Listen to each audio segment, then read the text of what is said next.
పిల్ల నీ చెయ్యి పట్టాలని నల్లని సీకట్లో ఒకదాన్నే కూసున్న దిక్కులేని పచ్చినయ్యి బావా నువ్వెప్పుడొస్తావని ఏళ్ళైపోతుండే పిల్ల ఎన్నెలొచ్చింది మన బతుకులా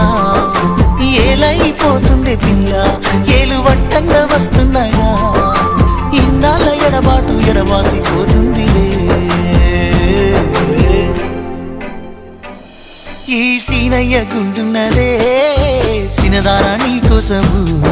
ఈ దూరాన్ని చెరుపుతూ తీరాల తెగిరింది అందాల ఈ మానము